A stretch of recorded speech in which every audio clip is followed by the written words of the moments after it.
Before I start, I just wanted to let everyone who watches know that we have a Spotify.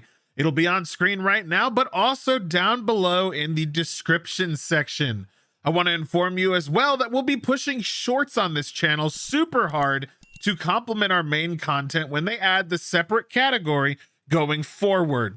They won't be shoved down your throat unless you specifically want to watch the shorts, so don't worry about that. But we think that doing shorts and showing you things behind the scenes and stuff like that will really help push the main content and help get our names out there better. So thanks for watching. Now let's review.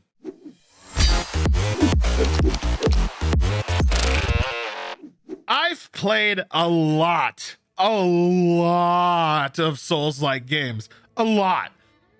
Most of them are awful dumpster fires that left me with mental scarring and depression, leading me to always be skeptical when it comes to any game claiming to be a Souls-like these days.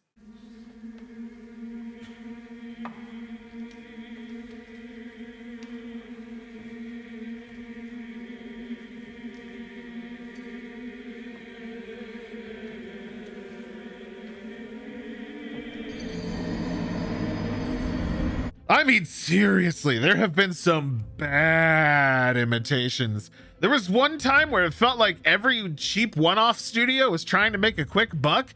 I'm looking at you, Immortal Unchained, and I seriously burned out on even attempting to review them after a certain point.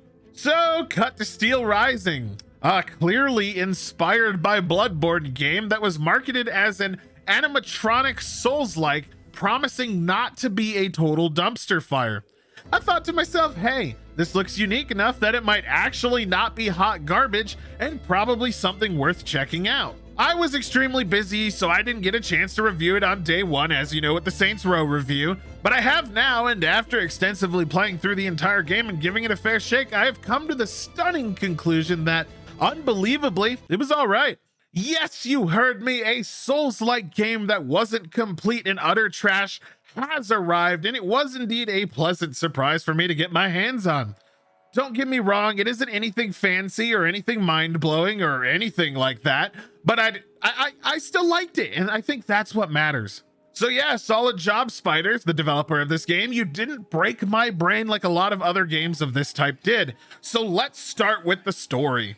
Steelrising takes place in France. I don't really know the time period because I don't understand a lot of French history, no offense, France, but it seems like the late 1700s as everyone's still wearing wigs, so I'd like to assume it's during the French Revolution.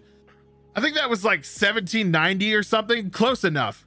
The key difference here is that this is clearly an alternate timeline, as automatons, I think that's how you say it, were introduced by the king and they've gone completely wild, murdering and slaying everyone because that's what happens during a robot uprising.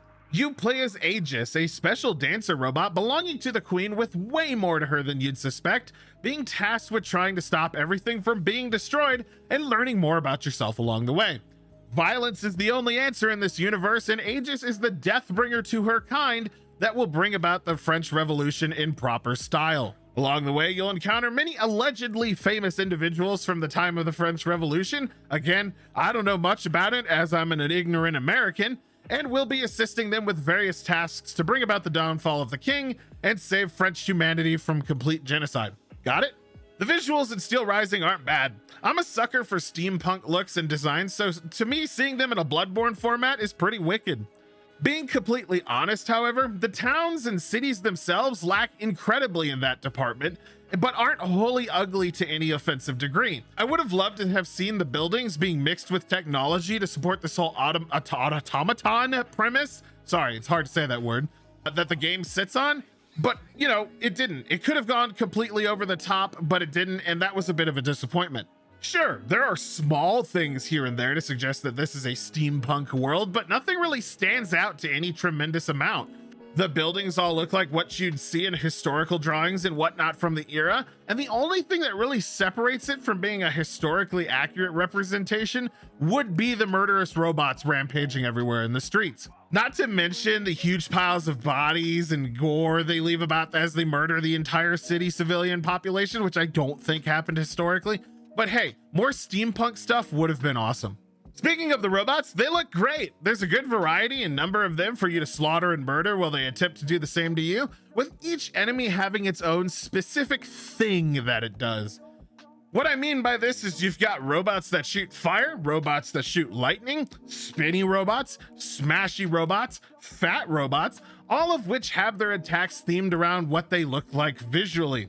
In this regard, I was completely satisfied, although I do have to take away a point because they committed the most grievous of sins in a game like this, reusing bosses as standard enemies minutes after you fight said boss. Wait, is this just the boss I just fought? Oh god, this is the boss I literally just fought. He's a normal enemy already. What the fuck? That's messed up. That's messed up. To me, that's just incredibly lazy when it comes to enemy design. I don't know their limitations as a company or if this was a time-based and crunch thing, but I did find at least a handful of bosses I encountered, especially in the first half of the playthrough.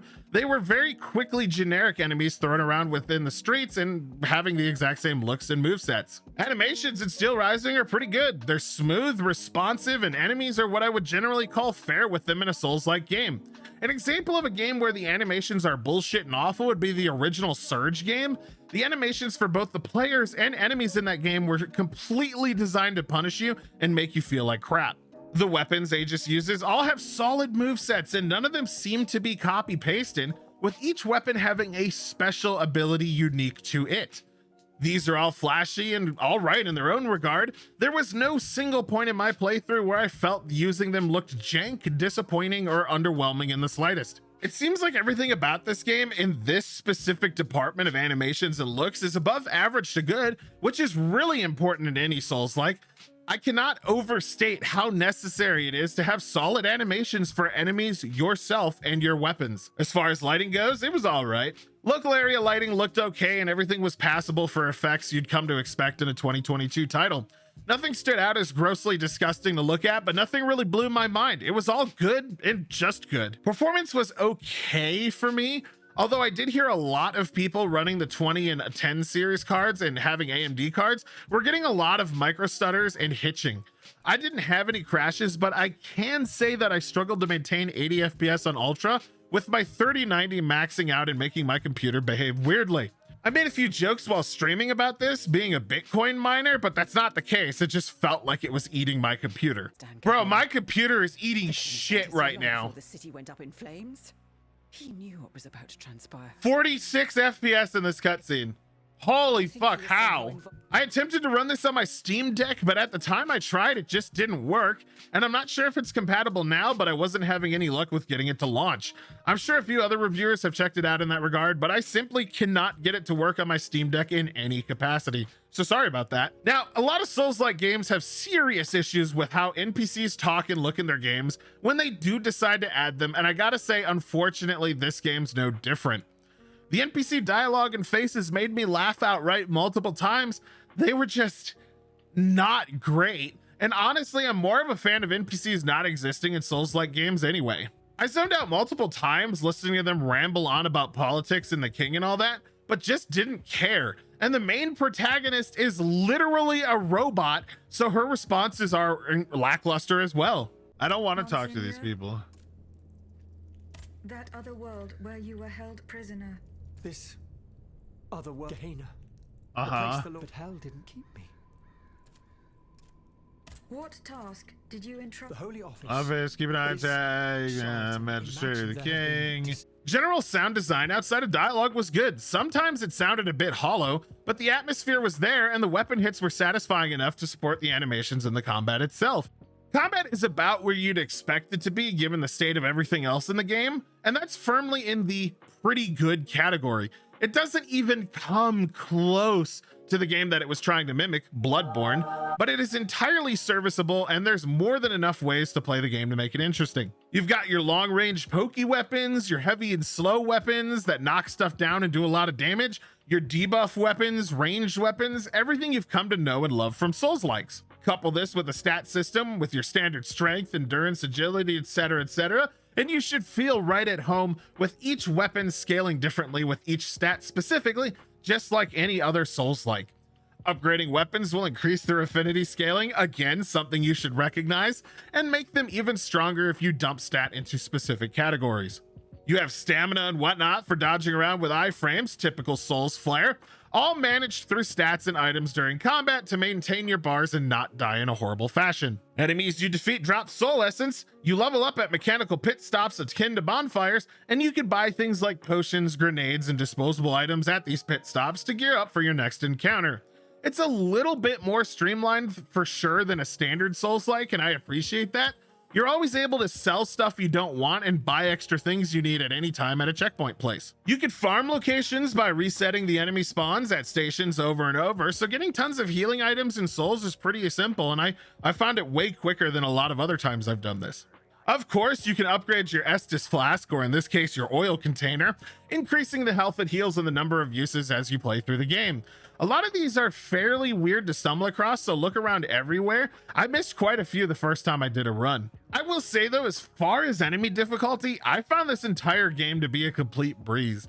There's definitely some really bad balancing issues if you're even slightly intelligent when you approach boss situations, as most of them consisted of me just throwing grenades from slightly elevated locations and killing them in seconds. Just take a look. I just wasted my heals.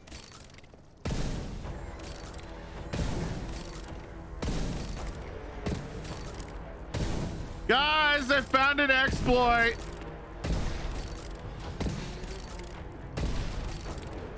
I may have found an exploit. All right, easy boss, dude.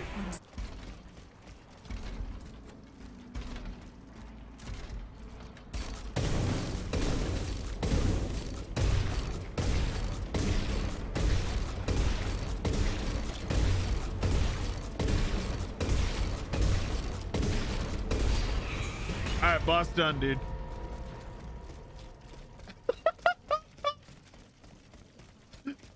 Yo, great boss. That was a solid boss. I really liked that boss, dude. That was a good boss.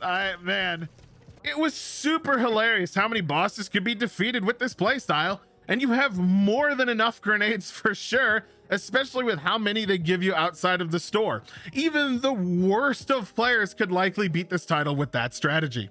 Out of everything though, I have to say my favorite combat mechanic was through the use of elemental weapons. Some of them had such incredibly cool special abilities like the lightning claws, making fights more interesting and allowing you to do some pretty cool combos while you were dodging around. City exploration and generally navigating in Steelrising is a complete breeze.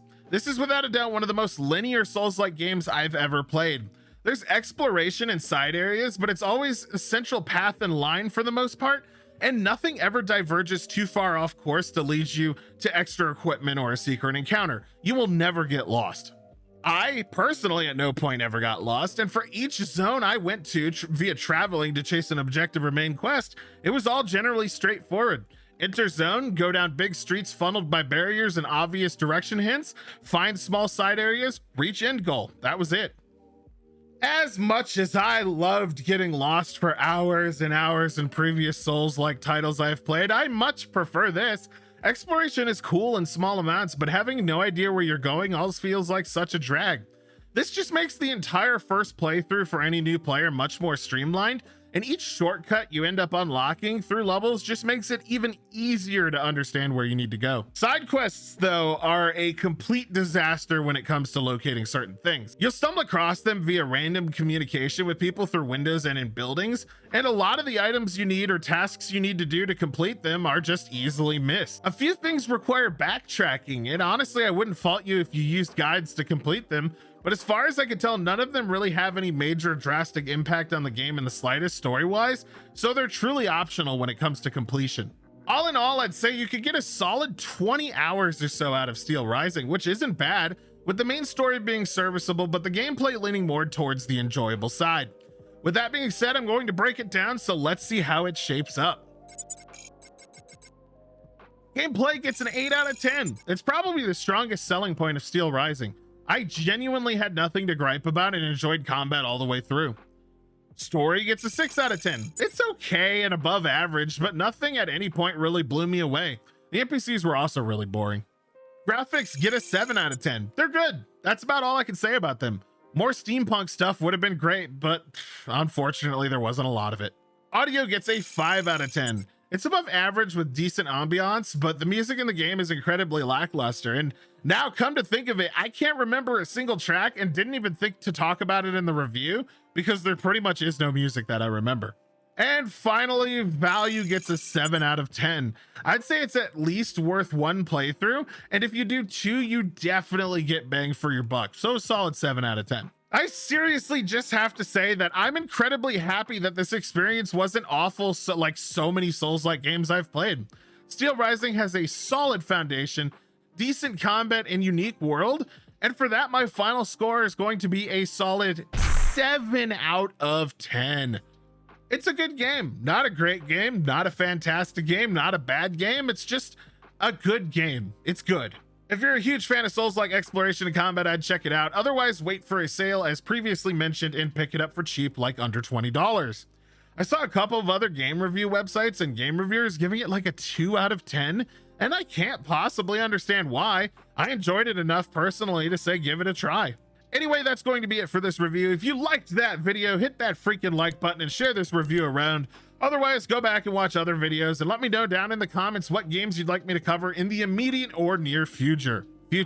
Yes, future, that's the word. Thanks for watching, and until the next video, this is Delrith, and I'll be seeing you. Bye.